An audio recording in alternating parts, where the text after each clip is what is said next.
That's right. Historians say virtually none of modern-day Columbia would be what it is without the giant stone building in the middle of it all, the State House. So why Columbia? Why did early settlers choose this stretch of land? Well, as WIS explains, it was all part of the plan.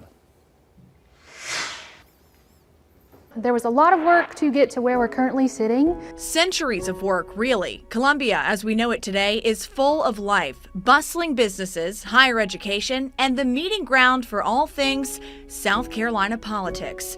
And it was all the result of a very tedious plan. Columbia is the nation's very first planned state capital. So from its origins to the execution of the planning, this was the first of its kind in America. Planned, meaning nearly every decision about the new city's layout revolved around the State House. Columbia was comprised of roughly 40 streets, all named with purpose. They had planned for growth of their brand new capital. Okay, so pause. Yes, she said brand new capital, meaning this was not the original. But how did we even get here in the first place? Well, to find that answer, we have to go all the way back to the colonial times before South Carolina was even an official state. How far back would you say we have to go? Really, you would want to go back to the 1660s. After years of civil war in England, Charles II reclaimed the throne. In exchange for their loyalty, the new king gifted a plot of land to 8 noblemen known as the Lords Proprietors. They called the land Carolina, a word taken from the Latin word Charles or Carolus, honoring King Charles. And to profit off their new land, the men created a government. The city of Charleston, or as it was originally known, Charlestown, was founded. Charleston was the first settlement in the colony of Carolina and the first capital up until the late 1700s. It was here that Carolinians would take care of administrative duties, such as filing property deeds or making laws, but it wasn't perfect. Well, with the colony encompassing that large of an area, distance was one of the biggest challenges. So from Greenville to Charleston in the 1700s was quite a long haul. It would have taken a week to travel that far by horse, and over double that for settlers traveling from what is now North Carolina. Roughly 150,000 square miles of land governed by just one city. And so there was a recognition really from very early in the colony's history that this was a very large area to manage.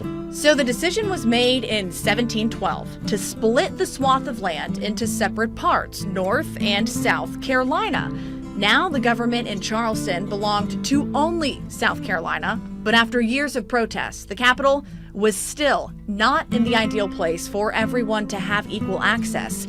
So the General Assembly sought out a centralized location. Some people called Columbia nothing more than a pine forest. In the early 1700s, historians say Columbia was considered the rural frontier, home to only a few plantations and trading posts, but it quickly became more than that. So Columbia in the center of the state was chosen with this location a lot due to the river systems here. So to our west, we have the Congaree River that is made from the Saluda and Broad.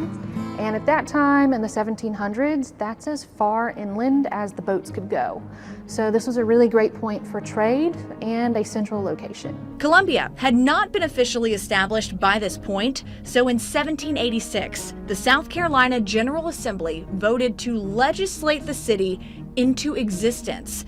The empty land was sold to farmers and to businesses. They took their drawings and plans of the city to Charleston, and they would have been near the old Exchange building, taking notes and trying to get people to move to Columbia.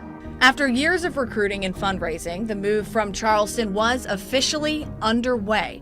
The money couped from selling plots of land was used to build the new State House. It took 3 years to complete the new wood capital, but during construction, tragedy struck back in Charleston. The State House, the original State House in Charleston, actually had a fire.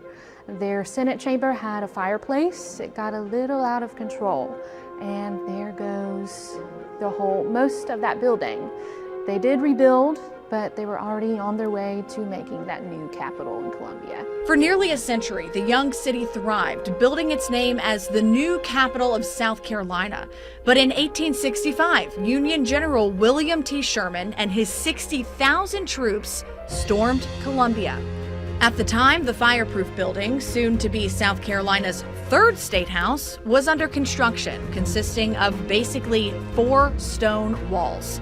Sherman ordered his troops to shell the structure in hopes of destroying it. They were across the Congaree River and aiming for the side of our building. We would have been the tallest thing on the landscape, which made it a really great target. Next to it, however, was the wooden Capitol.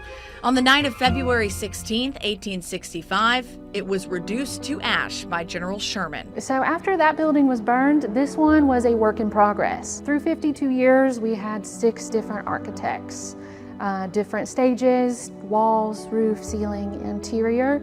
And by 1907, we have a finished state house. The colossal structure is comprised of fireproof materials like bricks made from mud of the Congaree River and the state stone, blue granite, produced in a quarry just 4 miles from the state house. In 1990, more than 100 seismic isolators were installed under the building, making it earthquake resistant. They never could have imagined tour buses and semi-trucks, but the city's grown well with us. A virtually indestructible building resembling the resilience of Columbia, a symbol of where we began and how it was all part of the plan.